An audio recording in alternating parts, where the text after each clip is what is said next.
ఎన్టీఆర్ కూతురుగా కానీ చంద్రబాబు గారి వదినగా కానీ లోకేష్కి పెద్దమ్మగా కానీ బ్రాహ్మణికి అత్తగా కానీ మీరు రాసిన ఉత్తరం సాక్షిగా ఒక్క నిజం చెప్పండి పురంధరేశ్వరి గారు అని అడుగుతా ఉన్నా. చంద్రబాబు నాయుడు గారు అవినీతి పరుడా కాదా అన్నటువంటి విషయాన్ని మీరు స్పష్టత ఇవ్వండి. ఈ విషయం మీద ఆమె భర్త పురంధరేశ్వరి భర్త వెంకటేశ్వరరావు గారు ఒక పుస్తకం రాశారు చంద్రబాబు నాయుడు అవినీతి మీద. ఒక్కసారి గుర్తు తెచ్చుకోండి. ఆమె భర్తే చంద్రబాబు నాయుడిని అవినీతిపరుడు అంటే పురంధరేశ్వరి అవినీతిపరుడు కాదు అని అంటా ఉంది. మరి మీ ఆయన చెప్పినటువంటి నిజాన్ని కాదనని కేంద్ర హోంమంత్రి గారి దగ్గరికి వెళ్ళి బాబు నీతిపరుడు అని చెప్పినటువంటి మీ యొక్క నీతిని ఏమనాలి అని ప్రశ్నిస్తా ఉన్నాను. ఇంకొక విషయానికి కూడా సమాధానం చెప్పాల్సి ఉంది. మీరు పురంధరేశ్వరి గారు మీరు చంద్రబాబు నాయుడికి ఎంతకి అమ్ముడుపోయారు? బీజేపీలో ఉన్నటువంటి జాతీయ పార్టీలో ఉన్నటువంటి మీరు ఈ యొక్క రీజనల్ పార్టీ హెడ్కి అమ్ముడుపోవడం నిజంగా సమంజసమేనా? బాబు మీకెంత ఇచ్చారు? బాబు అవినీతిలో మీ వాటా ఎంత అన్నటువంటి విషయాన్ని ప్రశ్నిస్తా ఉన్నాం.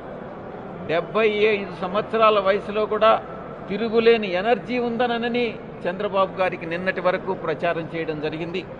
ఇప్పుడు తిరుగులేని ఎనర్జీ ఏమైందో కానీ తిరుగులేనటువంటి అలర్జీ మాత్రం వచ్చిందన్నటువంటి విషయం తెలుస్తూ ఉంది.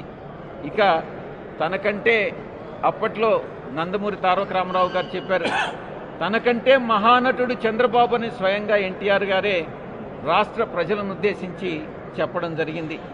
వ్యవస్థలను మేనేజ్ చేయడం అనే పదానికి అర్థమేమిటో పురంధరేశ్వరి లోకేష్ల కలయిక ఆ ఫోటోలు ఆ ట్వీట్లు అన్నీ కూడా నిరూపిస్తున్నాయన్నటువంటిలో ఎటువంటి సందేహము లేదు. బీజేపీ పాత్ర లేదని అమిత్ షా అన్నారని చెప్పి లోకేష్ పురంధరేశ్వరి బయటకు వచ్చి చాలా చాలా సంతోషంగా చెప్పడం జరిగింది. మరి టీడీపీ ఈ పేపర్లో తెలుగుదేశం పార్టీ ఈ పేపర్లో నేను ట్వీట్ చేసి కూడా ఆ క్లిప్ అటాచ్ చేశాను.